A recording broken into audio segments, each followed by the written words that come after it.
Detective's son mocked the process. Judge Caprio's sentence taught him humility. Do you even realize what you almost did? The words cut the morning air before anyone else spoke. Liam Callahan, 21, barely flinched. Designer sneakers scuffed the polished floor as he strolled into the Cedarfield District Courthouse at 9:12 a.m. on Tuesday, May 14th, 2024. Earbuds still faintly buzzing music from a playlist no one else would ever hear. His friends whispered jokes at his side, smirking, as if the world owed him a pass. The gallery murmured, some rolling eyes, some leaning forward with anticipation. Judge Caprio, 63, sat upright, his hands folded, gaze fixed on the young man, unflinching.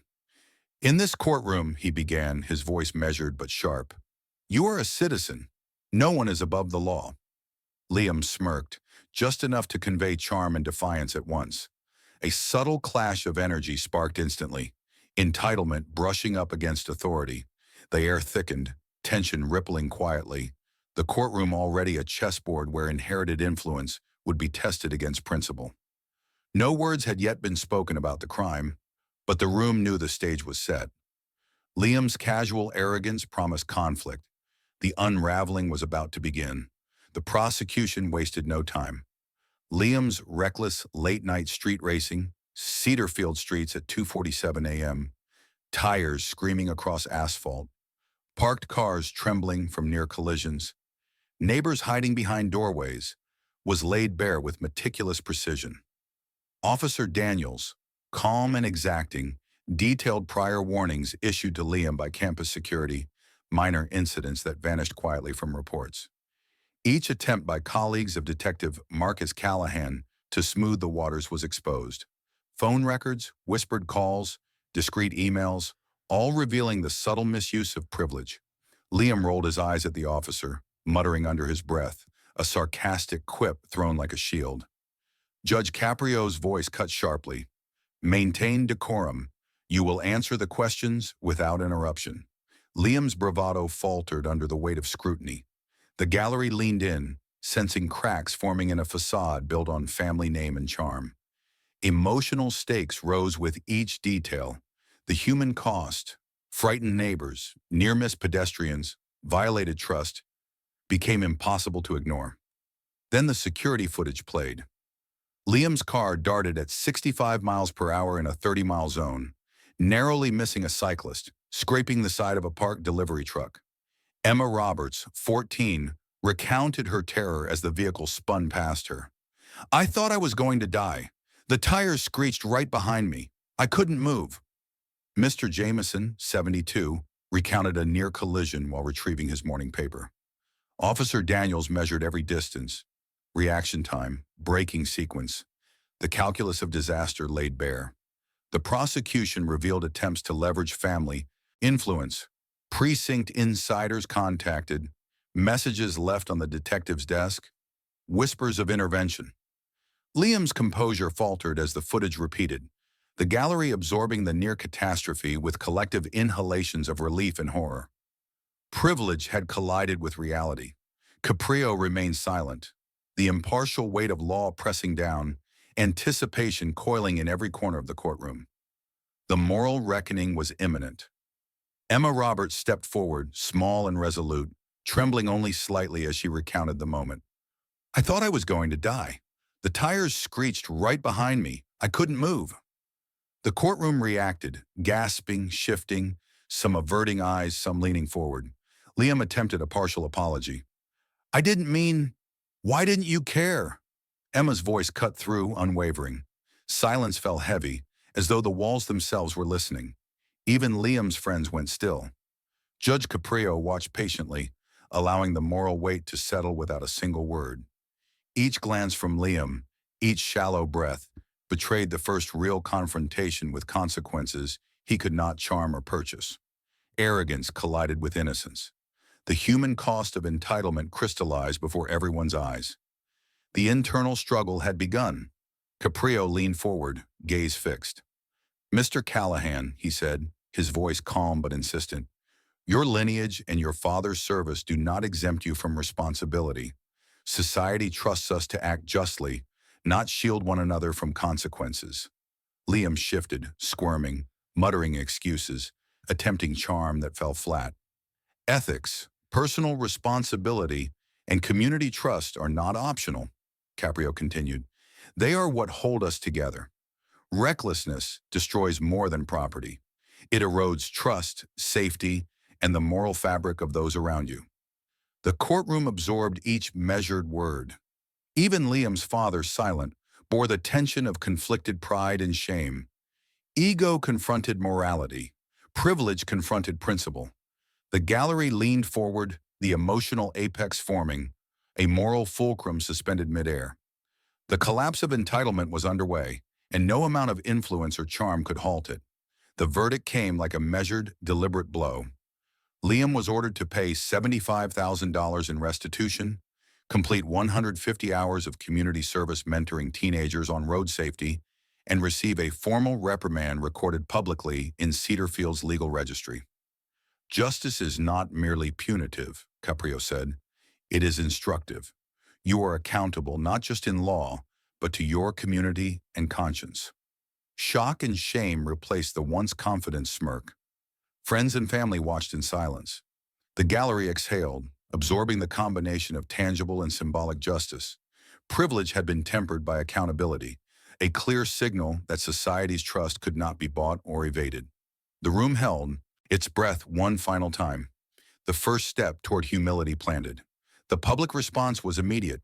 By May 15, 2024, a Judge Callahan trial and Caprio justice trended regionally. Opinion columns dissected both the legal and moral outcomes. Citizens debated in cafes, online forums buzzed with analysis. Neighbors discussed lessons in accountability. Victims' families expressed relief, the weight of fear and uncertainty lifting. Liam's image fractured under scrutiny. Entitlement no longer protected him from judgment. Schools referenced the case in ethics classes. Students debated the consequences of privilege. Teachers assigned reflective exercises, and journalists followed every development. Caprio's words, "Privilege does not equal immunity," resonated beyond the courtroom, embedding themselves in homes and classrooms. Alone, Liam began to reflect, the first spark of introspection igniting within him. Months passed. Liam arrived early, rain soaking his jacket, hands cold as he guided teenagers through traffic safety exercises, repaired playground equipment, and assisted in school programs. Initially met with skepticism and quiet resentment, he persisted, physically exhausted, emotionally uncomfortable. Each gesture, a word of reassurance, extra time fixing a fence, patient instruction on bicycle safety, shifted perception. Teachers noted growth, students documented engagement, neighbors witnessed consistency and accountability. Slowly, humility replaced arrogance. Liam's redemption was tangible, earned through labor and visible acknowledgement of past harm. Through consistent effort, trust began to rebuild, reputations reshaped, and lessons absorbed. By September, Cedarfield bore the case's ripples. Children regained confidence, traffic safety programs flourished, and civic engagement strengthened. Law students, journalists, educators referenced the Callahan trial as a model for ethics and restorative justice. Parents discussed accountability with their teens, emphasizing consequences regardless of background. Caprio's philosophy, "Privilege cannot shield one from responsibility," resonated widely. Liam's continued engagement, quiet but persistent, illustrated how accountability restores trust and moral integrity incrementally. The courtroom was behind him now, yet its lessons remained, echoing in the community. Accountability transformed more than one life.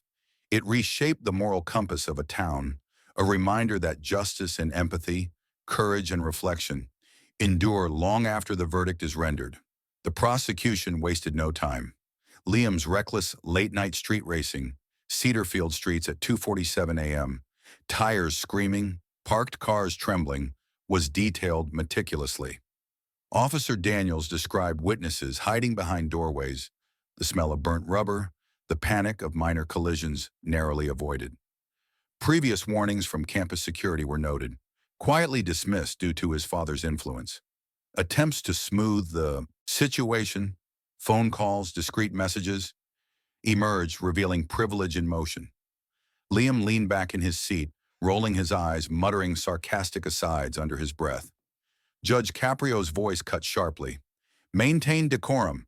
You will answer the questions without interruption. Each reprimand weighed on Liam's composure, subtle cracks appearing in a facade built on confidence and inherited protection. Neighbors, bystanders, and victims felt their stories validated, the gallery absorbing the human cost. Emotional tension rose with each detail, the risk to pedestrians, property near destroyed, and the slow revelation that entitlement could not erase recklessness. Witnesses painted a picture of habitual disregard, each anecdote layering moral weight atop legal accountability. Liam's confidence faltered, brief glimpses of uncertainty crossing his features. The first cracks of arrogance showed, foreshadowing the collapse of a carefully curated sense of immunity. Security footage displayed Liam's car, darting at 65 miles per hour in a 30-mile zone. A cyclist swerved sharply. A parked delivery truck's side panel bore the vehicle's mark. Emma Roberts, 14, described her terror. I thought I was going to die. The tires screeched right behind me. I couldn't move. Mr. Jameson, 72, recalled nearly being hit retrieving his morning paper. Officer Daniels calculated reaction times, braking distances, and near-catastrophe timelines with precision. The prosecution revealed attempts to leverage influence, contacts within the precinct, messages left at the detective's desk, quiet whispers of intervention. Each exposure peeled back a layer of systemic vulnerability when privilege intersected with responsibility. Liam's smirk faded as footage replayed repeatedly. Each near miss pressed uncomfortably against his sense of invincibility. The gallery exhaled collectively, some in relief, others shaking their heads in disbelief. Privilege collided with consequence. Caprio's silence amplified the gravity, underscoring impartiality.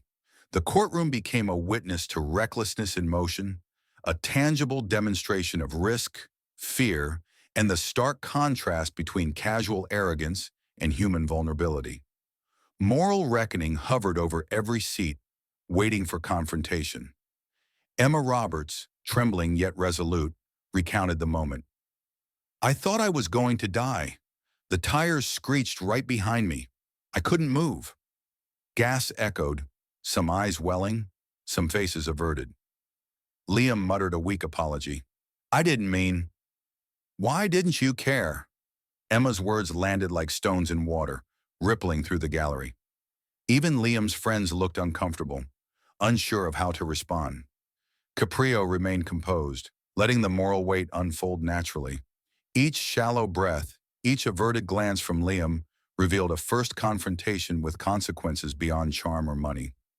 Arrogance collided with innocence, and the true human cost of entitlement became undeniable. Viewers sensed the internal struggle. For the first time, consequences feel tangible, unavoidable, and deeply personal. Your father's badge does not grant you immunity. The words hang in the air, crisp and uncompromising, slicing through Liam's half-smirk as he shifts uneasily in the witness chair. The courtroom holds its breath. Judge Caprio leans forward, hands folded, voice steady but precise. Mr. Callahan, your lineage and your father's service do not exempt you from responsibility. Society trusts us to act justly, not shield one another from consequences. Liam mutters under his breath, a soft, ineffective charm meant to deflect. I didn't, Caprio interrupts with a calm yet unyielding tone. No, you will not distract from the gravity of your actions with excuses or inherited privilege. Ethics are not optional. Responsibility is not selective. Reckless behavior fractures the trust your community places in all of us, a trust that cannot be bought or borrowed. The young man fidgets. His eyes avoid the judge, darting to his father, whose expression is taut with conflicted pride and shame. Liam swallows, the first real tremor of unease breaking through his cultivated arrogance. He attempts a half-smile, then quickly retracts it, recognizing it does nothing here. Caprio's voice continues, measured yet relentless, each word a moral hammer. Accountability is the measure of character. You are not merely standing before this court, you stand before your neighbors, your peers, and your own conscience. Every choice, every moment of negligence leaves a mark that extends far beyond yourself. The gallery leans forward. Silence stretches and thickens. The emotional weight palpable. Liam's friends, who entered the courtroom with smirks and whispers, are suddenly quiet, discomfort rippling across their faces. He shifts again, small defensive movements betraying the unraveling of confidence once anchored in familial influence. Caprio does not relent. Privilege does not shield you. Entitlement does not erase consequence. The community, the victims, and your own integrity demand you understand this truth. The courtroom absorbs the confrontation like a held breath. Ego meets morality, charm meets principle, and the collapse of entitlement becomes undeniable. Liam's first real encounter with the weight of his actions is complete. The air is heavy, the stakes crystal clear, and every observer senses that the moral reckoning has only just begun, the verdict looming as the inevitable balance between justice and redemption. Mr. Callahan, the court has reached its decision. The words land with quiet finality, echoing through the tense courtroom. Liam's gaze flickers briefly to his father, then to the gallery where neighbors, victims, and friends sit in suspended anticipation. Caprio's voice carries measured authority. You are ordered to pay $75,000 in restitution to those affected by your actions. You will complete 150 hours of community service, mentoring teenagers in traffic safety, and a formal reprimand will be recorded in the Cedarfield Legal Registry. A subtle gasp moves through the gallery. Liam's smirk falters. His shoulders slump slightly, the first real weight of consequence pressing down. His friends exchange uneasy glances. His father's face betrays conflicted pride, worry threading through years of protective instinct. Caprio continues, eyes steady on the young man. Justice is not merely punitive, it is instructive. You are now accountable, not just in law, but to your community and your own conscience. Liam's hands fidget, tapping lightly on his knees, unable to hide the shock and shame washing over him. The meticulous structure of privilege he had relied on, the sense of untouchability, has been dismantled. He looks at the victims seated in the front row, Emma Roberts and Mr. Jameson, whose expressions mix relief with quiet dignity. The gallery exhales collectively, a shared acknowledgement of moral and legal closure. Caprio's verdict resonates beyond the courtroom. It is not only restitution for tangible harm, but a symbolic recalibration, a reminder that wealth, connections, and inherited authority cannot shield one from accountability. Liam's journey has crossed a threshold. He is no longer untouchable, and the first stirrings of humility begin to emerge, tempered by the reality of responsibility now inescapable. Did you see what they did to him? A neighbor whispered in the cafe, stirring her coffee absently, eyes fixed on a small tablet streaming news headlines. The words traveled quickly, through group chats, local radio, and social feeds, and by mid-morning, Richard Callahan trial and Tara Caprio justice were trending across Cedarfield. Each post dissected the verdict, debating the balance of legal restitution and moral responsibility. Citizens argued in comments, cafes buzzed with conversations, and parents explained to teenagers that influence could not rewrite accountability. Editorials appeared within hours, analyzing the implications. A young man shielded by privilege, confronted not only with fines and service hours, but with public shame that no charm could deflect. Victims' families offered cautious relief, acknowledging that closure had arrived, that the recklessness and fear inflicted upon their lives had been acknowledged by society. Liam's image, polished and confident just days prior, now fractured under the weight of scrutiny. Every misstep publicly observed, every gesture analyzed. At Cedarfield High, classrooms buzzed with debate. Do you think he'll ever understand? A student asked, eyes wide. Teachers guided reflection, prompting essays on ethics and civic duty, reinforcing Caprio's words, entitlement does not grant immunity. Journalists tracked Liam's movements quietly, capturing subtle shifts in posture, the avoidance of cameras, the first glimmers of contemplation in his gaze. Alone in his room, Phone off, messages silenced, Liam's reflection began in silence. A private reckoning that hinted at transformation, a moment where public judgment met internal conscience, planting seeds for the humility and responsibility still to be cultivated. The rain fell steadily, blurring the lines of the school playground as Liam tightened his jacket and adjusted the safety cones. "Watch your brakes, Ellie," he said, crouching to meet the wide-eyed seventh grader's gaze. His voice carried neither bravado nor charm, only focus. Early mornings, damp hands, mud-soaked sneakers, the smell of wet asphalt clinging to his sleeves. This was the reality of accountability, and it was exhausting. At first, the neighborhood watched with suspicion. "Do you really think he cares?" whispered Mrs. Hargrove from her porch as Liam guided a group of teenagers through a stop-and-yield exercise. Skepticism followed him inside every classroom and playground, every corner of the community center. Yet slowly the narrative began to shift. Teachers noted his patience, his consistent presence, the way he lingered to ensure a swing was safe or a bicycle helmet properly strapped. Students recorded his instructions on their phones, sharing moments of genuine instruction, laughter, and encouragement. Each act chipped away at the image of entitlement. Liam stayed late, repairing broken fence posts with hands blistered and scraped. He explained braking techniques repeatedly, correcting nervous grips, nodding when mistakes were made, offering reassurance rather than ridicule. His fatigue was physical, yes, but more profoundly, it was moral. The weight of responsibility, once abstract in a courtroom, now bore down with palpable force. Neighbors began to take notice. "He's actually helping," murmured a parent as they watched Liam explain right-of-way rules to a cluster of cycling children. The applause was quiet, measured, not dramatic, but it carried significance. This was not performative, not a fleeting gesture. It was repetition, humility, effort. Redemption was taking shape, built from hours of labor, sweat, and the slow, patient reconstruction of trust. Liam's journey transformed public perception, but more importantly, it transformed him. Accountability ceased to be a word in a judge's sentence and became lived experience. Empathy, consistency, and acknowledgement of harm were no longer abstract concepts. They were tangible. With each morning under gray skies, each carefully guided child, each repaired fence, Liam's redemption became visible, proving that restitution is more than financial. It is the labor of conscience, the embodiment of moral growth.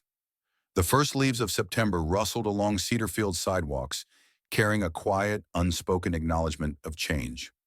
Children who once hesitated at crosswalks now rode their bicycles with a newfound confidence, their helmets securely fastened, their eyes alert.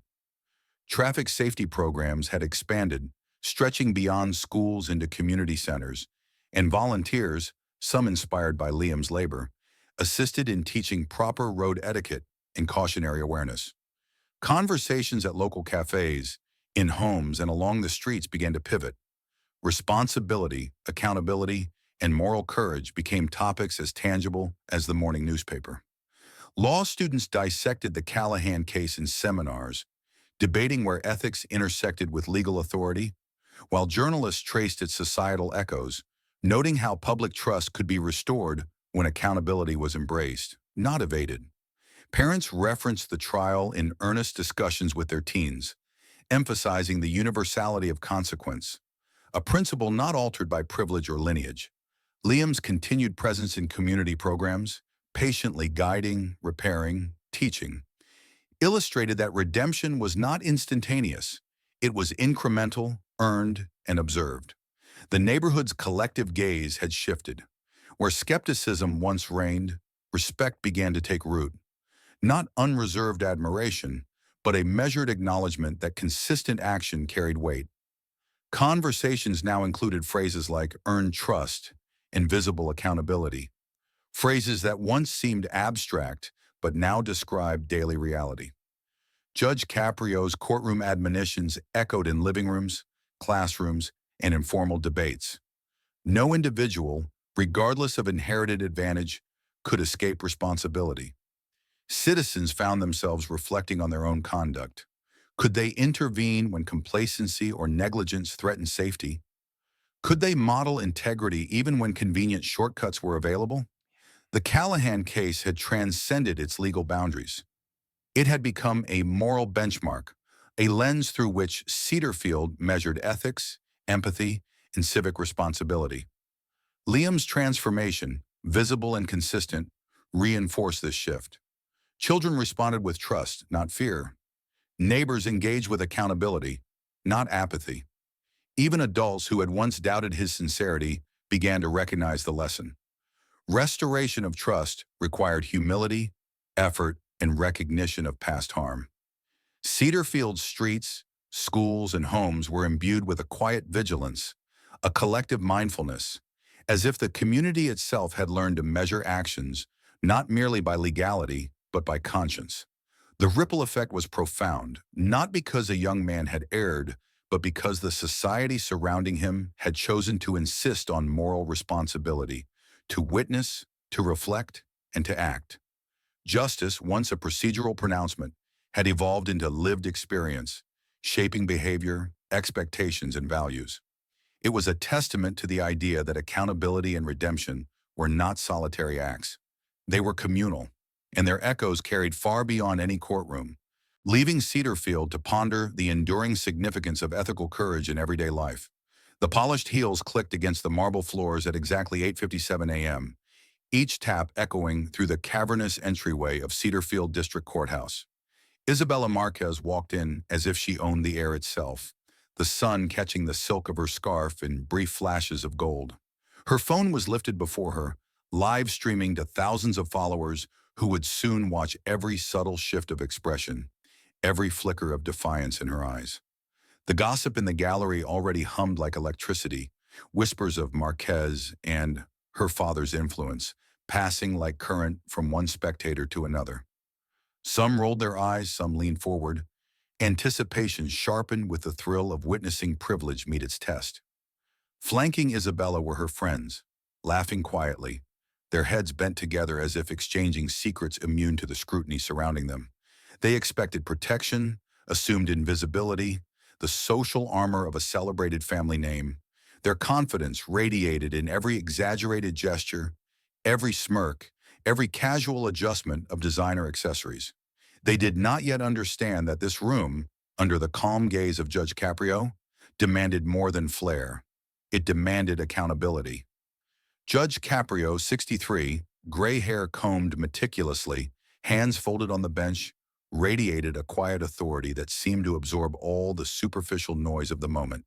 His gaze was steady, piercing, and patient, sweeping over the courtroom until it rested squarely on Isabella. In this courtroom, you are a citizen. No one is above the law, he said, each word deliberate, weighty, carrying the resonance of principle rather than admonition. A soft murmur ran through the gallery, a mixture of surprise, curiosity, and the first stirrings of moral expectation. Isabella's lips curved into a smirk, a subtle, dismissive curl that revealed both entitlement and disbelief. Her eyes flicked briefly toward her father's empty bench in the courtroom lobby, imagining the protective shadow of his reputation looming over her. But here, now, nothing loomed but the judge. Nothing could shield her from this immediate confrontation. She straightened her back, shoulders stiff, phone still in hand, and let her followers witness her nonchalance. The courtroom air thickened with tension. It was the kind of silence that anticipates collision, the charged stillness before principle meets privilege. Spectators exchanged glances. Some leaned back, arms crossed in judgment. Others tilted forward, wanting to see whether charm could indeed bend justice. A faint cough broke briefly, the only outward sign of anxiety, but even it seemed swallowed by the gravity in the room. Isabella's friends whispered again, the words muffled, the laughter quieter now, as the first tremors of discomfort brushed against their confidence. The assumptions of immunity, granted by wealth, name, and influence, were beginning to fray in the presence of unwavering authority. Even in her defiance, Isabella sensed it, though she would not admit it. A tightness around her jaw, a flicker in her fingers gripping the phone, betrayed the first crack in the armor of privilege. The judge's gaze never wavered, never softened. He spoke again, this time a quieter, almost conversational tone that cut through the tension like a scalpel. Miss Marquez, this trial is not a performance. It is an examination of responsibility. Every life touched by your choices matters here. The gallery shifted, some nodding subtly, others leaning forward to catch the weight of that truth. Isabella's smirk faltered for the briefest moment, a hesitation, a flicker of awareness, quickly masked behind practiced poise. A small, almost imperceptible sigh ran through her entourage, a breath held in realization that charisma and inherited status could not manipulate every situation. The judge's authority was not loud. It did not need to be. Its presence was a gravitational pull, a quiet insistence that law and morality were not negotiable. Isabella's mind raced. She considered excuses, arguments, the casual dismissals that had worked before, the informal, professional courtesy, and subtle nudges of influence her father's name had provided in other situations. None of them mattered here. She shifted her weight, crossing one leg over the other, the heel pressing sharply into the marble, grounding her but also betraying tension. The gallery watched her, the judge watched her, and in that silence, the first moral battle of the case unfolded. This was no longer a room of social status and entitlement. This was a room where choices had consequences, and the weight of those consequences pressed down with a tangible presence. Every glance, every gesture, every half-smile became a test. Could charm override the inexorable pull of justice? Even her friends began to look uneasy, sensing the subtle shift, the awakening that privilege alone would not navigate this trial unscathed. Isabella's phone continued to stream, but the energy was changing. Online, followers saw the same poise. But in reality, each heartbeat echoed with a growing recognition of accountability. The room, though still formally quiet, vibrated with anticipation. The first chapter of the confrontation had begun, and the audience, both present and digital, sensed that the unraveling of influence was imminent. Isabella adjusted her scarf once more, the silk brushing against her cheek, and straightened her posture. The judge's gaze remained locked on her, calm, patient, immovable. In that silent confrontation, the tension became almost tangible. Arrogance meeting authority, charm meeting principle, wealth meeting moral law. The stage was set. Privilege, for all its shine, would soon encounter its reckoning. And in that encounter, the lessons would reach far beyond the walls of the courthouse, echoing into the community, the city, and perhaps even into Isabella herself. At 8:59 a.m., the courtroom held its breath. The first words of testimony, the first evidence, the first truths were only moments away. And in that stillness, everyone present understood. This trial would not be ordinary. It started with the first call at exactly 11:47 p.m., February 22, 2024. Cedarfield police dispatchers noted a surge of complaints from the top floor of the Marquez penthouse on Bella Vista Street. Neighbors described a cacophony of music so loud it rattled window panes, shouting that cut through the night like sirens themselves. Officer Daniels, a seasoned city investigator, had arrived within minutes. Flashlight in hand, notebook ready, prepared for another complaint he suspected would be dismissed quietly. Another instance of a privileged household expecting the world to bend around them. But that night was different, and the testimony would reveal it in excruciating detail. By the time Daniels reached the penthouse rooftop, chaos had already taken root. Teenagers teetered near railings, drinks spilling, laughter erupting into panic. One girl had been pressed dangerously close to the edge. Officer Daniels described it to the courtroom with precision. She was no more than 6 inches from the balcony lip when a surge from the crowd pushed her back towards safety. A single misstep would have been fatal. Gasps echoed through the gallery as spectators imagined the terror in that moment. Mrs. Hawthorne, 82, her walker trembling beneath her frail hands, recalled fleeing the building with the fire alarms blaring, unable to navigate the stairwell quickly. Her voice, quavering but firm, pierced through the memory. "I thought I would fall. I thought I would break every bone I had left. That noise, that panic, I will never forget it." Officer Daniels laid out the timeline. Complaints at 11:47, first response 11:53, terrace fire nearly spreading at 11:58, and eventual containment at 12:03. Emails between Marquez staff and security, retrieved by investigators, revealed repeated warnings that were ignored, with notations like, "Do not call police unless absolutely necessary," and "Escalate only if unavoidable. Miss Isabella's social plans cannot be disturbed." The evidence painted a portrait of systemic negligence, a household more concerned with image than safety, privilege shielding recklessness from accountability. Isabella sat with her phone still clutched in one hand, her other arm draped casually across the bench, rolling her eyes as Daniels recounted details of the near tragedies. "Really, officer, you're making this sound worse than it was," she muttered under her breath, the hint of a smirk tugging at her lips. Friends giggled softly, echoing her disbelief, as if the night's terror were some exaggeration told by the unenlightened. Judge Caprio's voice, firm and unyielding, cut through the soft murmurs. "Miss Marquez, you will show respect to this court and the law it upholds. The dangers you created are neither abstract nor amusing. They are very real." Isabella's smirk faltered for a fraction of a second. A tension briefly passed over her face, quickly masked by practiced indifference. The gallery leaned forward, the silence now loaded with moral weight. The evidence extended beyond panic alone. Officer Daniels recounted the small terrace fire caused by the unsupervised grill, a flame licking dangerously close to the canopy. The potential for injury was immense. Had the wind shifted just slightly, or had a passerby been on the balcony below, we could have had severe burns, or worse. The courtroom absorbed the scene, the immediacy of the threat impossible to ignore.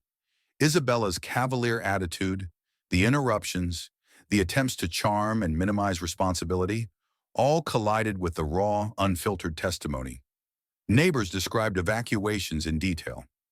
One by one, young adults and children were shepherded down stairwells, frightened, screaming, their trust in the safety of their building fractured. Emails revealed staff anxieties, internal memos highlighting the potential for disaster. Yet the protective bubble surrounding Isabella remained intact until now. The contrast between her indifference and the tangible fear of her neighbors and guests created a sharp emotional dichotomy that hung in the air. Spectators could feel the collision, youthful arrogance versus the undeniable consequences of choices made under the cover of privilege. Judge Caprio's eyes never left Isabella. "Privilege cannot nullify responsibility," he said, his voice calm but carrying a weight that pressed down on every observer in the room. "You are accountable for the human fear and potential harm that night. Your lineage, your connections, your social status, none of it excuses negligence." Isabella's gaze briefly dropped, flicking toward her fingers intertwined tightly around her phone. A subtle shift in her posture betrayed an internal calculation. Charm would no longer carry her past the edge of accountability. The courtroom tension tightened further. The gallery felt it as a pulse, collective and rhythmic, responding to the moral gravity being articulated before them. Officer Daniels concluded with a quiet but pointed remark. "Miss Marquez, this was more than a party. It was a demonstration of disregard for safety, for law, for human life. It could have ended differently for someone very young or very old. And yet, warnings were ignored, guidance dismissed, influence assumed to protect you from consequences." Isabella inhaled sharply, lips parting in a thin, measured breath. Her friends stiffened, the earlier confidence waning. The audience could sense the moral turning point.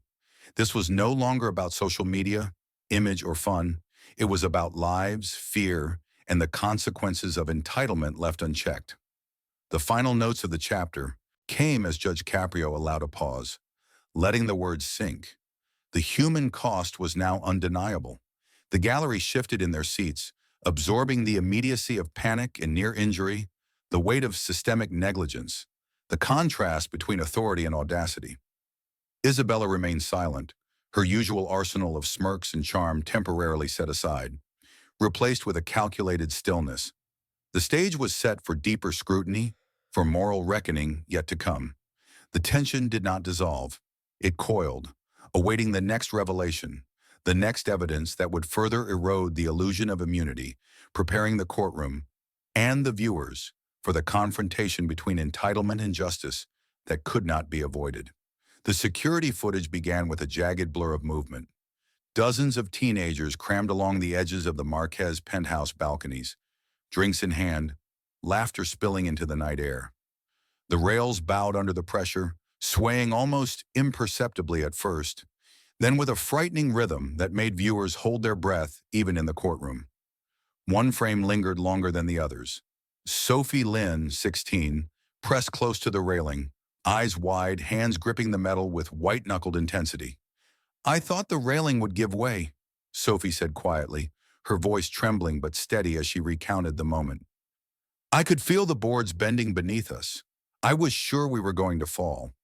The gallery reacted with audible gasps, murmurs rippling through the room as if each person could feel the sway, the potential plunge, and the vulnerability of youth exposed to unthinking privilege. Officer Daniels, now leaning over the evidence display, clicked to the next clip. A fire inspector, mid-testimony, detailing the flammable paper decorations, banners, and synthetic flowers that had been strewn across the terrace. "This is a direct violation of fire code," he said, voice precise and deliberate. "One spark could have caused a blaze in seconds, leaving no time for evacuation. The materials were strategically placed near high-traffic areas, and combined with the crowd density, it was a recipe for disaster." He paused, letting the words settle, scanning the courtroom. "A single misstep or a small flame, and we could have been reporting multiple casualties tonight." The silence that followed was heavy, thick, as if the room itself was holding its collective breath. Isabella shifted slightly, her phone now resting forgotten on the bench. Her usual smirk faltered, replaced by a subtle tightening of her jaw, a brief tightening of her fists. For the first time, her audience, the judge, the gallery, even her friends, sensed her confidence waver. Emails and text messages between Isabella and her father's assistants surfaced next, their contents stark in implication. "Handle it quietly," one message read. "Neighbors are complaining. Do not involve police unless absolutely necessary." Another, "Make sure nothing gets out that could harm the family reputation. Security will manage." The courtroom murmured again. Some whispered, some leaned forward in disbelief. Privilege, influence, wealth, once assumed to be a shield, now read like a list of calculated risk taken at the expense of human life. The juxtaposition was clear. While teenagers had teetered on railings, flammable decorations had risked an inferno, and Isabella had been actively aware of the potential fallout. Every message, every call, every ignored warning made the moral weight undeniable. Judge Caprio remained still, his hands folded, eyes fixed on Isabella. No words passed his lips, but the silence carried authority. The courtroom felt the unspoken decree. Laws and ethics are not negotiable commodities. Wealth, celebrity, or lineage cannot bend them, cannot shield a reckless hand from the consequences of its touch. Isabella's own posture shifted subtly under that scrutiny. Where once she leaned back, head tilted, phone live streaming into the digital ether, now her shoulders tightened, her gaze flickering toward the floor, a momentary acknowledgement of gravity she could not charm or dismiss. Her friends exchanged nervous glances. The smirks were gone, replaced with tentative unease. The air was charged, taut, as if waiting for a storm to break across the room. Sophie Lynn's testimony returned to the forefront. She described the moments when guests had been shoved, when a nearby railing bent alarmingly beneath the press of weight. Her hands mimicked the arc of the boards, illustrating the mechanical failure that could have been catastrophic. "I thought I'd fall. I was terrified. We kept telling each other to be careful, but no one was listening. I felt invisible, like we were just part of the scenery for her fun." Each word landed heavy, like stones in the gallery. Isabella's lips pressed together tightly, a flush creeping across her cheeks. She opened her mouth to speak, perhaps to charm, perhaps to dismiss. But the room's moral gravity crushed the impulse. Officer Daniels interjected, detailing the timeline of complaints, cross-referencing the footage, explaining how her staff had repeatedly attempted to downplay the chaos. The orchestration of influence, texts, phone calls, reassurances that the law would be sidestepped, was now laid bare. Every attempt to avoid accountability amplified the courtroom tension. The testimony of the fire inspector added a chilling layer. He described the volatility of the decorations, the wind conditions that night, and the density of the crowd. A single spark could have ignited a chain reaction, he said, scanning the room. With balconies overflowing, guests leaning and swaying, a fire could have been unstoppable. The gallery inhaled sharply, collectively imagining the terror of young people trapped above an apartment building as flames consumed the terrace. Isabella's hands gripped the bench's edge. Her foot tapped lightly, betraying nervous energy that had been absent mere minutes before. The weight of potential catastrophe pressed visibly on her demeanor. The systemic aspect could no longer be ignored. Every email, every overlooked warning, every instruction to handle it quietly illustrated that influence had been leveraged to bypass rules designed to protect human life. The courtroom could feel it. Entitlement shielding danger, wealth manipulating outcomes, all colliding with the impartiality of law. Judge Caprio's silent observation reinforced the message. Moral and legal accountability are inseparable. Privilege is powerless in the face of facts, in the face of risk, in the face of human cost made visible. As the chapter drew to a close, Isabella sat, still, absorbing the gravity she could no longer deny. The gallery exhaled collectively, the whispered reassessments of character, status, and accountability threading through the room. The contrast between potential human cost and casual entitlement could not have been clearer. The tension remained high, a taut line stretched between privilege and principle, setting the stage for the confrontation with conscience that was inevitable. The weight of evidence, of near injury, of systemic negligence lingered, preparing both the courtroom and the audience for the moral reckoning that was yet to come. Sophie Lynn rose slowly, her fingers clasping the edge of the witness stand as if it were a lifeline. Her voice wavered at first, barely audible over the hum of anticipation in the courtroom. "I thought I was going to fall," she said, eyes glistening with the memory of that night. No one cared but themselves. Each word landed with a sharp, undeniable weight. The room seemed to contract, the air thickening around her admission.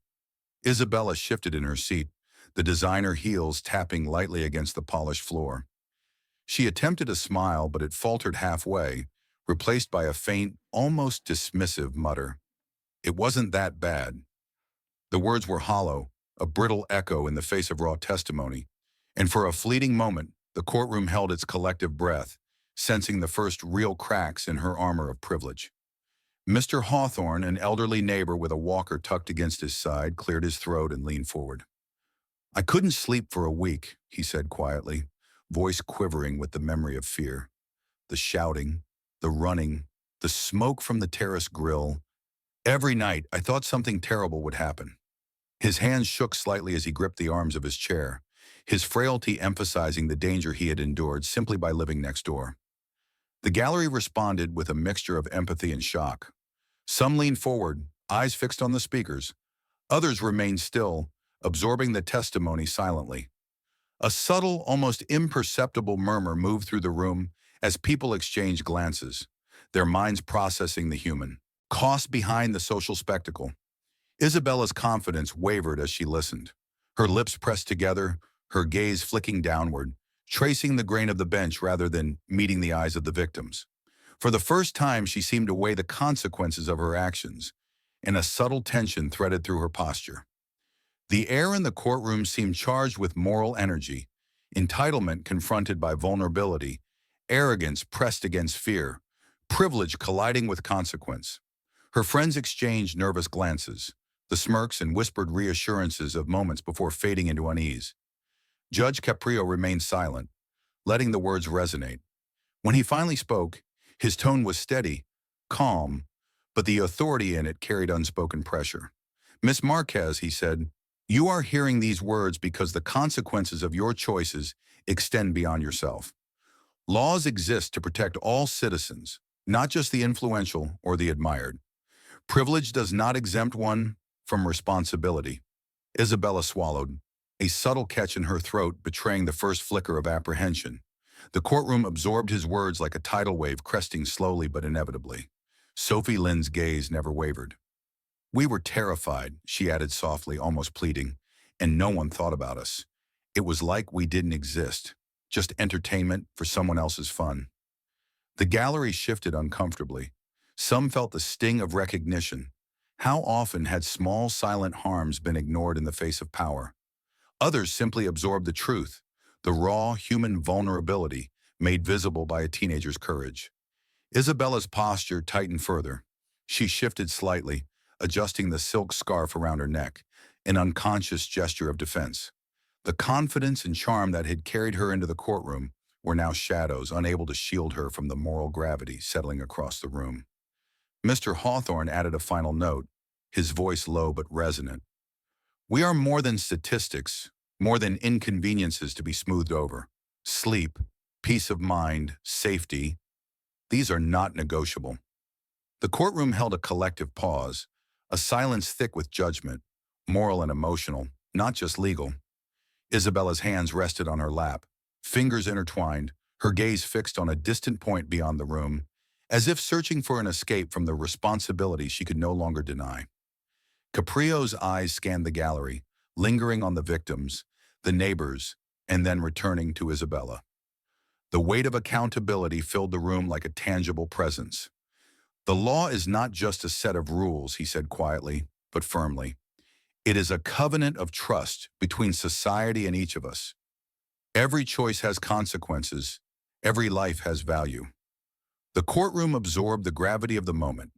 Isabella's defenses, built over years of adulation and protection, were under silent siege, eroded not by words alone, but by the presence of human cost, the faces of those affected, the tremor of fear still audible in testimony. The chapter closed on that suspended note, tension brimming like a held breath. The collision of vulnerability and privilege had been made visible, undeniable, setting the stage for a confrontation that would test moral fiber against social entitlement. Isabella sat, still and unsettled, the gallery's eyes upon her, Judge Caprio's words echoing in the space between authority and conscience.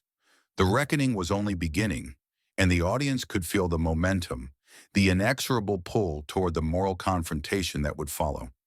The air in the Cedarfield District Courthouse grew heavier as Judge Caprio adjusted his glasses and leaned slightly forward, eyes locking onto Isabella Marquez.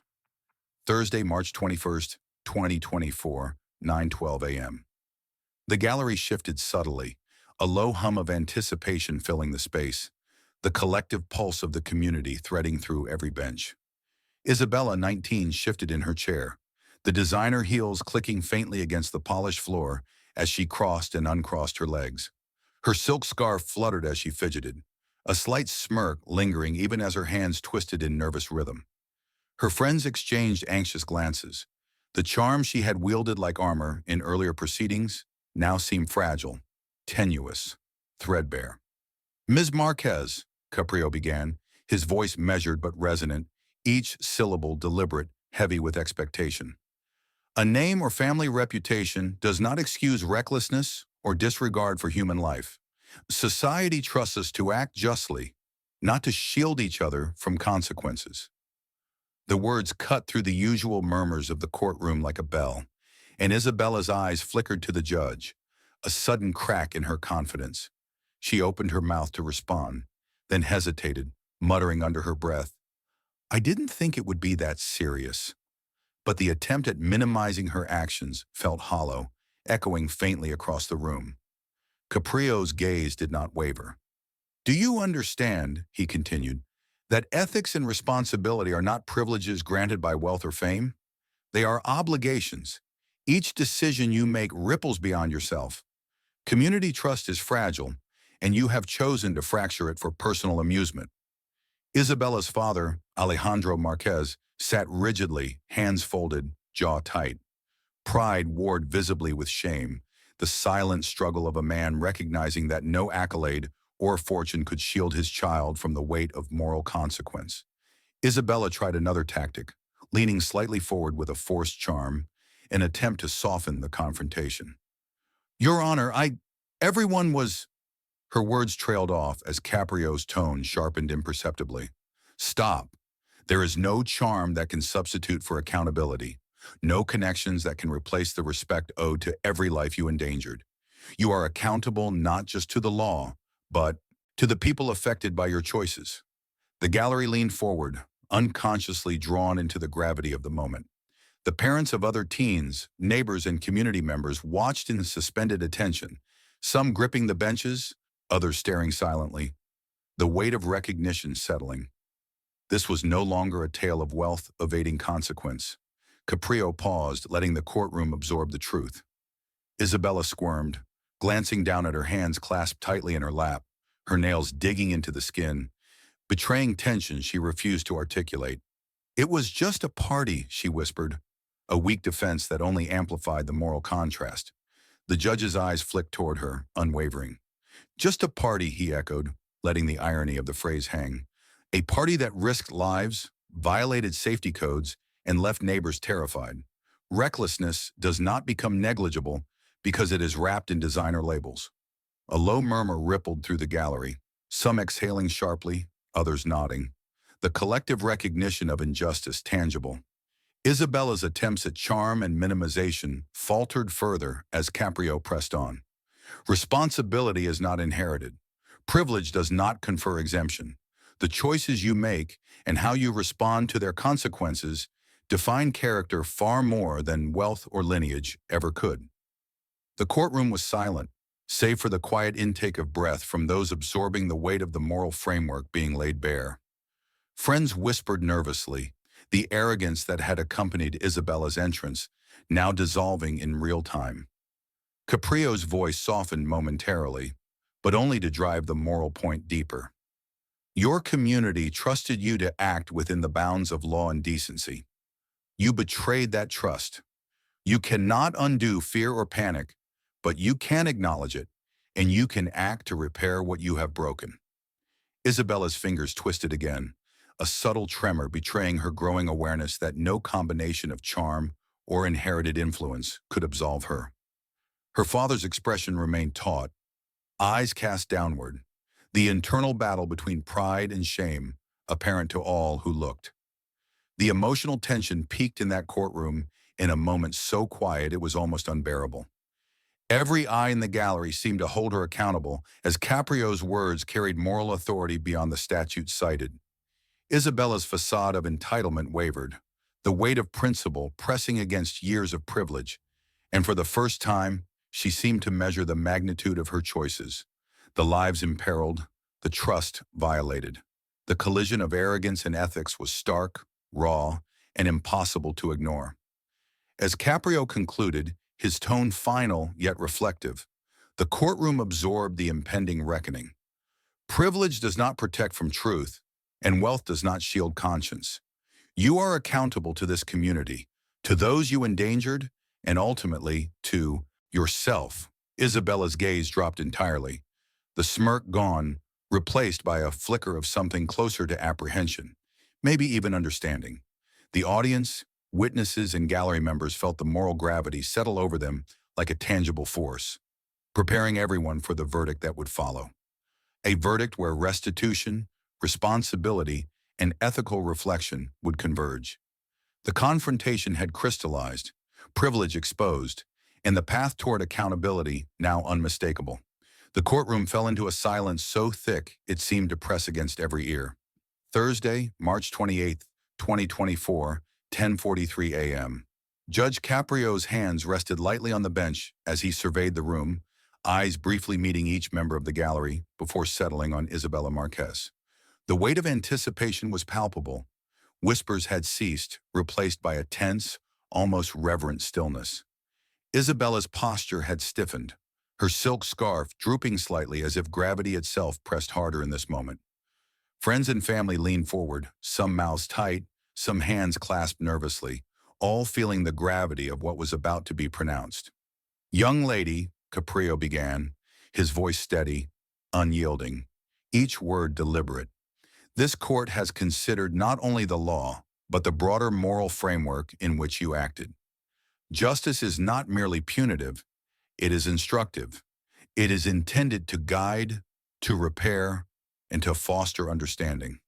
Isabella's lips parted slightly, a faint hitch of breath betraying her anxiety.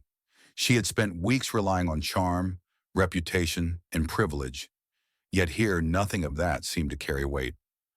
You are ordered to pay restitution in the amount of $100,000 to the neighbors who were endangered and disrupted by your actions on February 22nd, Caprio continued. Beyond monetary repair, you will complete 200 hours of supervised community service, teaching fire and safety awareness. Finally, you will participate in a mentorship program under Officer Daniels, learning firsthand the responsibilities that accompany public safety and trust. Isabella's hands clenched in her lap, nails pressing into her palms. Her eyes flicked toward her father, Alejandro Marquez, whose jaw tightened imperceptibly. The father's expression, a complex mixture of pride, worry, and dawning understanding, revealed a man realizing that no inheritance of influence could substitute for moral accountability. Around her, friends shifted uneasily. Some exchanged glances, a subtle acknowledgement that the privileges they had assumed might not extend indefinitely. Caprio's gaze returned to Isabella, piercing yet calm. You are accountable not only in law, but to your community and to your own conscience. Every choice carries consequence. Every action leaves a mark, not only on yourself, but on those around you. Privilege does not absolve responsibility. Influence does not erase moral duty. His words fell, like measured stones into the silent courtroom, each syllable vibrating with ethical resonance. Isabella swallowed hard, the smirk that had once played at her lips entirely gone. For the first time, she seemed to see the cumulative weight of her decisions, the panic in Sophie Lynn's voice as she recounted nearly falling from the balcony, the fear etched into Mrs. Hawthorne's features as she fled with her walker, the emails and messages showing her aide's attempts to shield her from consequences. The abstract concept of accountability had crystallized into something tangible, immediate, inescapable. Whispers rose softly in the gallery as neighbors exhaled, some clutching one another, some closing their eyes to absorb the moral resolution. The courtroom seemed to breathe as a collective acknowledgement settled. This was justice tempered with instruction, punishment blended with opportunity to grow, restitution paired with education. Isabella's hands dropped limply to her knees. Her gaze wavered across the room, taking in the stunned faces of friends and family. Shock, followed by dawning comprehension, softened her once impenetrable exterior. Caprio allowed the pause to linger, letting the courtroom feel the breadth of the sentence. This is not simply a penalty. It is a call to reflection, to understanding, and to transformation. The path forward requires humility, commitment, and recognition of those whom your choices affected. Isabella's breathing shifted subtly, rapid and uneven for a moment, as the enormity of the expectation pressed upon her. This was a verdict that demanded more than money or service. It demanded introspection, moral courage, and sustained effort. Across the room, Officer Daniels nodded slightly, observing the unfolding of responsibility with quiet satisfaction. Parents of other teens, neighbors, and community members felt a subtle relief, a sense that the law had intersected meaningfully with ethical obligation. This layered sentence was not merely about financial restitution or structured labor. It was a demonstration that privilege could not circumvent accountability. Authority, when applied with integrity, could level even the most carefully constructed social hierarchies. The final words, delivered with measured gravity, left a lingering echo. You are accountable to law, to community, and to conscience. Let this sentence be a reminder that every life touched by our actions matters, and that justice extends beyond the courtroom. The collective exhale from the gallery signaled understanding, a shared recognition of the moral and legal closure achieved in this moment. Isabella's gaze lingered on Caprio for a long beat, no words escaping her lips, only the first flicker of realization that her journey toward redemption had begun. Outside the courtroom, the ripples of this verdict would soon extend further, through social media, neighbor discussions, and reflections in schools and workplaces. The Practical restitution had tangible impact. Yet the symbolic justice, the confrontation of privilege, the acknowledgement of responsibility, would resonate even longer. Isabella's journey was now set, her transformation tethered to effort, consistency, and moral engagement. And in that hushed courtroom, the audience recognized a profound truth. Accountability is never optional, and privilege cannot insulate one from conscience. By the morning of March 15, 2024, Cedarfield was already buzzing with the reverberations of yesterday's verdict. Smartphones lit up in cafes and living rooms alike. Hashtags Omash Marquez trial and Caprio justice cycling relentlessly across feeds. Friends argued online, strangers debated in comment threads, and local forums became arenas for moral reckoning. The story of a wealthy, glamorous young woman brought to account for recklessness had captured the collective imagination, and the air felt charged with civic reflection. Editorials dissected every facet, weighing legal obligation against ethical responsibility. Some praised Judge Caprio for enforcing a standard that privilege could not dilute.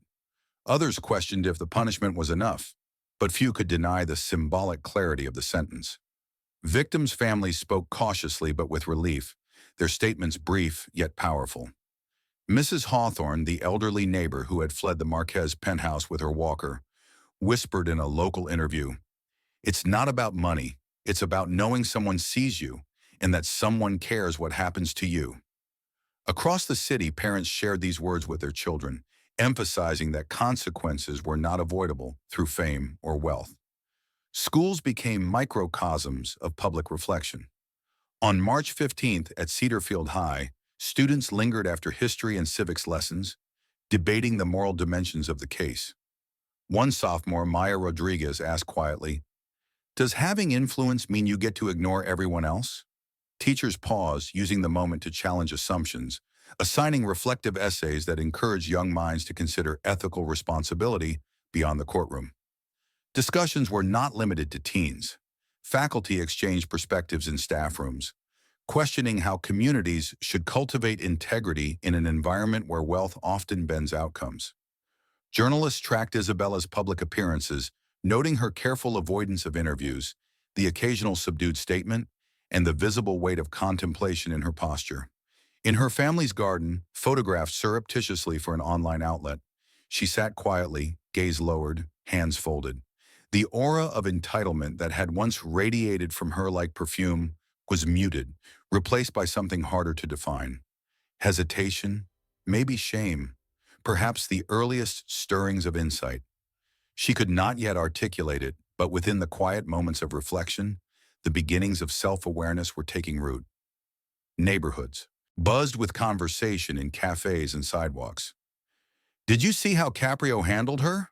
A local shop owner asked a friend, nodding toward the screen replaying the courtroom footage. "No favors, not a single one." Across the table, another neighbor shook her head. "It's refreshing. Makes you believe rules still mean something." These were small, ordinary affirmations of public trust, but collectively, they became a narrative of moral accountability, a ripple of societal reinforcement that echoed far beyond the courthouse. Social media, too, became a mirror reflecting the broader societal reckoning. Influencers weighed in cautiously, some highlighting the importance of empathy, others dissecting how social standing often intersects with responsibility. The tension between outrage and understanding played out in tweets, live streams, and vlogs, each contributing to a wider discourse. What does it mean to be accountable in a world where influence can shield missteps? Comment threads became moral laboratories, spaces where ordinary citizens grappled with abstract principles turned real. Even as the chatter grew, the moral clarity of Caprio's words remained lodged in the public consciousness. "Influence does not grant immunity," his voice echoed in online videos and classroom discussions alike. It was a mantra repeated by teachers and students, neighbors and parents, framing an understanding of justice that transcended the courtroom's walls. Isabella herself, distant from the commentary, yet surrounded by it, felt the weight of observation pressing inward. Alone in her room, she traced the rim of a teacup, thoughts drifting toward every decision, every misstep, every scared teenager, every panicked neighbor. For the first time, the court of public opinion and the court of conscience converged in her mind. The community's engagement was not mere spectacle, it was active reflection. Conversations touched on ethics, influence, and personal responsibility. Law students referenced the case in seminars, debating restorative justice versus punitive measures. Journalists chronicled every step of Isabella's emerging reckoning, noting subtle signs of introspection in her demeanor. Even ordinary citizens began asking themselves questions previously unconsidered. How would I act if privilege were removed from the equation? What does accountability look like in my own life? By nightfall, Cedarfield had absorbed the moral lesson of March 15, 2024. News reports faded from the top of feeds, yet the discussion continued in living rooms, classrooms, and coffee shops. Isabella remained quiet, reflective, her thoughts measured, tentative. The first flickers of personal transformation glimmered in her solitude, signaling that the verdict's impact extended beyond fines and community service. It was entering her conscience, reshaping her understanding of influence, responsibility, and the necessity of confronting one's own failings. The city, momentarily united in collective contemplation, had witnessed a new benchmark for civic ethics. It was not a spectacle of punishment alone, but a communal mirror reflecting what justice looks like when law, morality, and society converge. And in that quiet intersection of observation, dialogue, and reflection, the seeds of lasting accountability had been planted, awaiting cultivation through action and time. The first light of dawn broke over Cedarfield in early April 2024, casting a damp glow across the schoolyard where Isabella Marquez now began her mornings. The drizzle settled lightly on her hair and jacket, soaking through the edges of designer sneakers she had long since swapped for practical work boots. At 19, the daughter of a famed fashion designer, she had gone from penthouse parties to repairing playground fences and supervising fire safety drills for teenagers. Each day began at 6:15 a.m., before buses rumbled down Marquez Boulevard, before the city fully woke, and before her name could stir whispers in social media feeds. On her first morning at Cedarfield Middle School, a line of skeptical faces greeted her. Teens perched along the edges of basketball courts in faded asphalt, arms crossed, exchanging glances that spoke volumes. Privilege at work, suddenly rendered irrelevant by shovels, hammers, and responsibility. "I don't get why she's here," muttered one sophomore, voice low, laced with a mixture of incredulity and humor. Another rolled her eyes. "What, she thinks a field trip will fix everything?" Isabella swallowed the familiar urge to charm, the reflex that had served her so well in social settings. She lifted the clipboard in her hand and spoke clearly, voice steady despite the anxiety tightening her chest. "Today, we're going to look at fire safety, building hazards, and how to prevent accidents. Not just for the school, but for your homes, too. Let's take this seriously." She caught a teen smirking, holding up a smartphone. Her eyes met his, unflinching. "No shortcuts, no distractions. Safety is real." Officer Daniels, the same one who had testified during the trial, now stood quietly at the edge of the playground, supervising as Isabella led a fire drill. His gaze was measured, noting how she instructed students to check exit routes, gently correcting posture and emphasizing situational awareness. At first, students whispered, laughed quietly behind hands, or exchanged incredulous looks. But as drills were repeated and explanations were thorough, their resistance softened. By the second week, one student, Sophie Lynn, approached and asked a question about emergency protocols at home. The interaction was brief, but the exchange carried weight, curiosity replacing doubt. Outside the school, Isabella carried her commitment into tangible repairs. Week after week, she replaced broken swing chains, painted worn fences, and reinforced benches that had begun to rot. Her hands, delicate yet now calloused, from repeated labor, moved with precision and care. She stayed past scheduled hours, sometimes until 7 p.m., when streetlights cast a hazy glow across the playground. Neighbors walking their dogs began to notice, pausing to watch her work silently. Some nodded quietly, others offered curt words of acknowledgement. A mother pushing a stroller past the school commented softly to her friend, "She's doing more than showing up. She's actually fixing things." The physical strain mirrored emotional growth. Fatigue settled into her muscles, a daily reminder that responsibility demanded more than superficial gestures. Each ache, each scraped knuckle, and each late afternoon spent supervising projects became a lesson in humility. The performance she had once relied on, smiles, charm, cameras, social media applause, was gone. In its place, quiet persistence and tangible action shaped a new identity, one grounded in service rather than inheritance. Teachers observed the transformation as well. Mr. Delgado, a longtime science teacher at Cedarfield Middle, remarked to colleagues one morning, "She's showing empathy now. She notices students struggling with instructions and slows down. She doesn't just tell them what to do, she guides." Another faculty member noted that students who had initially mocked her now sought her guidance for safety projects and homework oversight. The shift was subtle but undeniable. Consistency, not charm, had earned credibility. Even interactions with her family reflected change. Alejandro Marquez, her father, would occasionally drop by to check progress, initially protective and uneasy, yet increasingly deferential. He watched from the courtyard as Isabella demonstrated proper ladder techniques for installing fire escape signs, quietly marveling at her ability to translate accountability into education. "I didn't think she could maintain this," he admitted later, speaking to a close friend.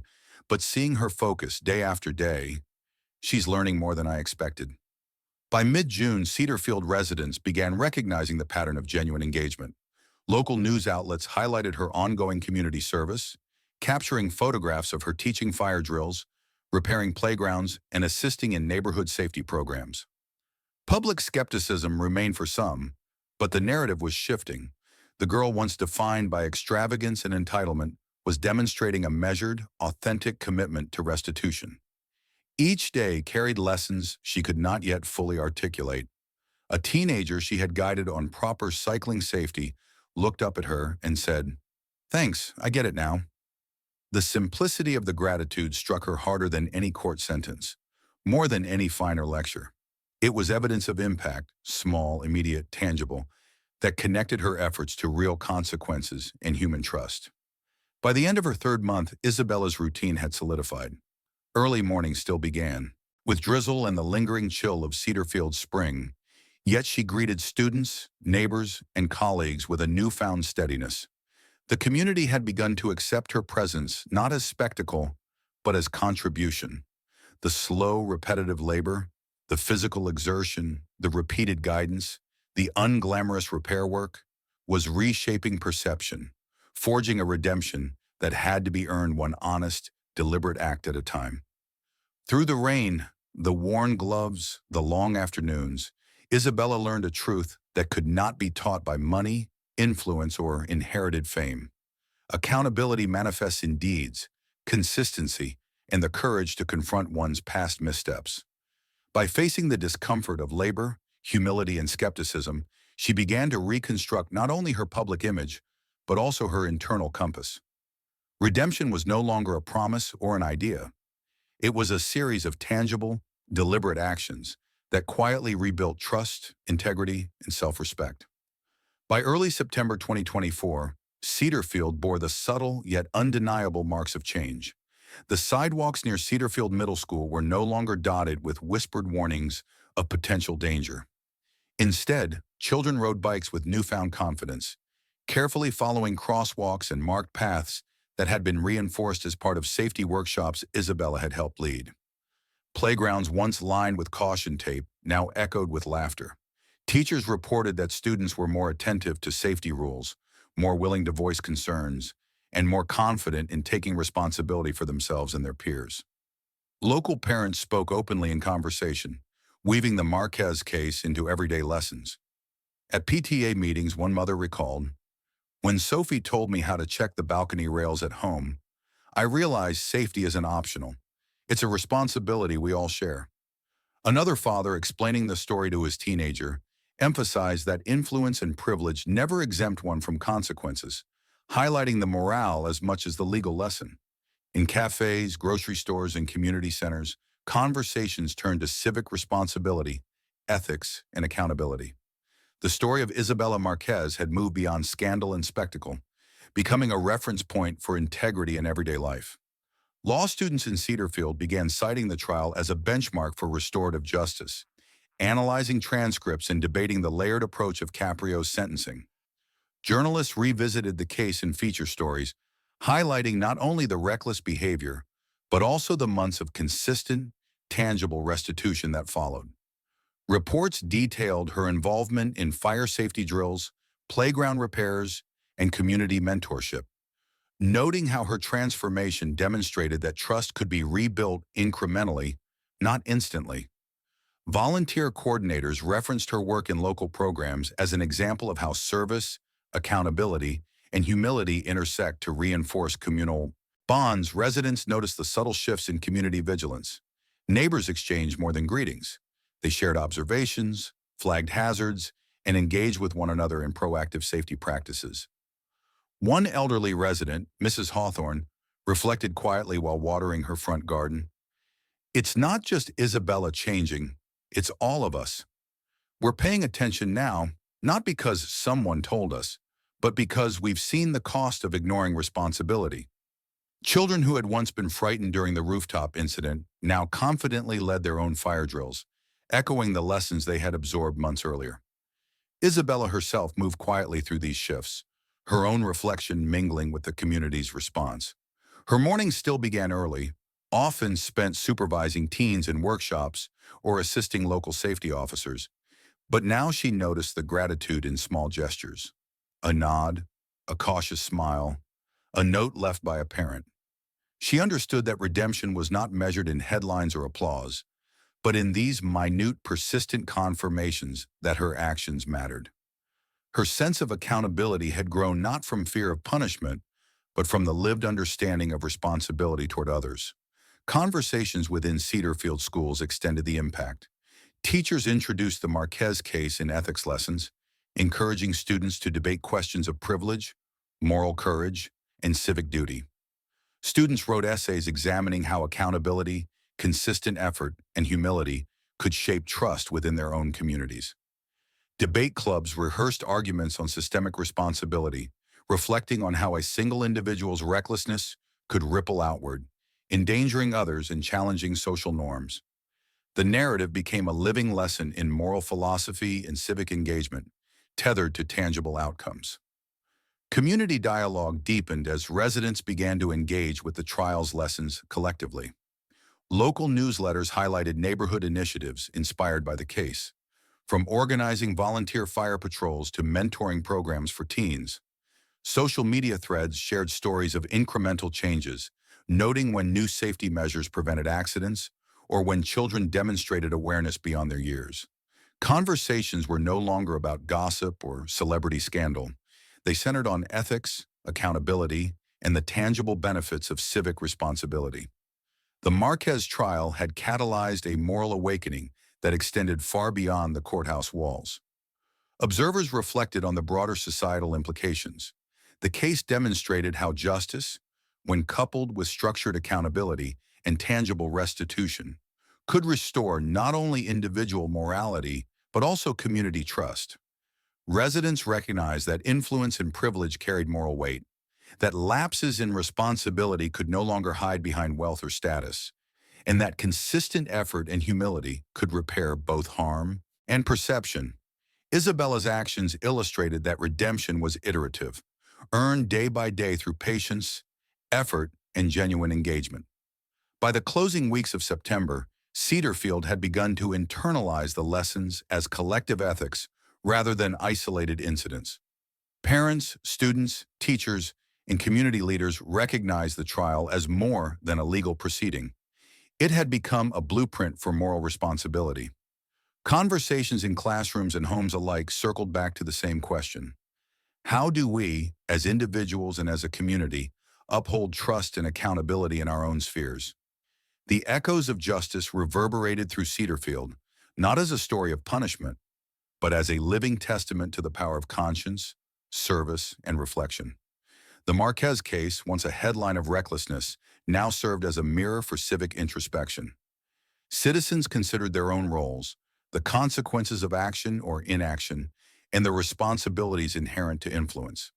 In the quiet moments, as children played safely and neighbors exchanged cautious yet genuine trust, the moral weight of the story lingered. A reminder that accountability transforms not only the individual, but the broader community, shaping norms, guiding ethics, and affirming the enduring value of justice grounded in empathy. By the autumn of 2024, the story of Isabella Marquez had moved far beyond the walls of Cedarfield District Courthouse, embedding itself into the moral consciousness of a town now attentive to responsibility in every corner. The case was dissected not merely as a legal proceeding, but as a lesson in ethics, privilege, and the human cost of indifference. Citizens walked the streets with renewed awareness, parents repeating lessons learned from the trial to their children. A reminder that influence cannot shield recklessness, that decisions carry weight beyond the self, and that accountability is a cornerstone of community trust. Judge Caprio's measured enforcement of justice resonated as an exemplar of principle over preference. In this city, he had said, wealth does not excuse negligence, reputation does not nullify responsibility, and charm cannot substitute for conscience. Those words, once spoken in the tense air of the courtroom, now echoed quietly in homes, classrooms, and offices, challenging individuals to consider their own complicity when faced with ethical compromise. His insistence on tangible restitution, paired with moral education, revealed a broader truth. Justice is not a single act, but an ongoing process, a careful calibration of law, ethics, and human empathy. Observers reflected on Isabella's transformation as the embodiment of restorative justice. Her months of community service, repairing playgrounds, instructing teens on fire safety, assisting the elderly with neighborhood improvements, showed that redemption is earned in repetitive, tangible acts of responsibility. Her fatigue, visible in the early mornings and late afternoons spent mentoring, was mirrored by quiet satisfaction in those she helped. Teachers noted her empathy, students recognized her reliability, and neighbors acknowledged an authenticity previously absent. The lessons were no longer theoretical. They were lived, measured in trust, rebuilt, and in confidence restored. The broader community also internalized the case's moral significance. Students debated privilege and morality in classrooms, writing essays that weighed social influence against ethical obligation. Journalists tracked not just Isabella's efforts, but the ripple effect across civic engagement, chronicling small acts of vigilance, from neighborhood safety programs to mentorship initiatives inspired by her example. Parents, reflecting on their own responsibilities, began to discuss ethical behavior with children in ways that extended far beyond obedience to rules, focusing instead on empathy, awareness, and the consequences of actions on others. Conversations turned to the systemic implications of the trial. The Marquez case became a lens through which residents examined the structures of influence in their own lives. Who is trusted by default, who is held accountable, and how collective vigilance can prevent harm. Privilege, once an assumed shield, had been reframed as a heightened responsibility. Entitlement carried moral as well as social weight. Citizens learned that accountability is not merely a threat of punishment, but a call to action, a demand that choices reflect not only personal desire, but communal welfare. Philosophically, the trial revealed the interplay between law and morality. Legal judgments had created immediate consequences, but it was the ethical engagement, the months of service, reflection, and restitution, that produced lasting transformation. The duality of punishment and redemption illustrated that consequences, coupled with consistent, sincere effort, can restore trust, reshape behavior, and repair relational damage. The narrative underscored a universal truth. Justice is most potent when it aligns social, moral, and emotional dimensions, ensuring that individuals understand both the scope of harm and the pathway to repair. Families, educators, and students alike were left with enduring questions. How do we respond when faced with ethical lapses? To what degree does our own privilege demand vigilance and responsibility? How can communities cultivate moral courage so that safety, trust, and integrity are preserved? The Marquez case, once sensationalized for celebrity intrigue, now stood as a model for ethical reflection and civic mindfulness. emphasizing that the preservation of trust requires effort, humility, and sustained engagement. Even as Isabella quietly continued her service, the community had absorbed the larger lesson. Accountability is transformative, not only for the individual but for those around them. The courthouse had been the arena, but Cedarfield itself became the proving ground where ethical norms were questioned, tested, and reaffirmed. Conversations at school buses, in PTA meetings, and over evening dinners carried the echo of Caprio's principle. Responsibility is neither optional nor fleeting. It is a shared endeavor, and the maintenance of moral and social integrity demands conscious participation from all. As September waned, Cedarfield residents could sense the subtle but powerful shift. Privilege no longer suggested exemption. Influence was measured by its responsible use. Children grew up with examples of accountability, neighbors trusted each other with renewed certainty, and adults reflected daily on the impact of their decisions. The story concluded not with a final act of spectacle, but with ongoing, lived reinforcement. Justice had been served, redemption had been earned, and a community had been reshaped. In the end, the trial of Isabella Marquez stands as a reminder that justice is never solely legal. It is moral, social, and human. The combination of consequence and restitution, humility and action, underscores the enduring power of accountability. Citizens are left with a question that lingers quietly yet insistently. How will I act when privilege, choice, or influence demands ethical courage? In Cedarfield, the answer has begun to take shape, quietly in the streets, the classrooms, and the hearts of those who witness the collision of recklessness and responsibility, and the transformative arc of justice realized.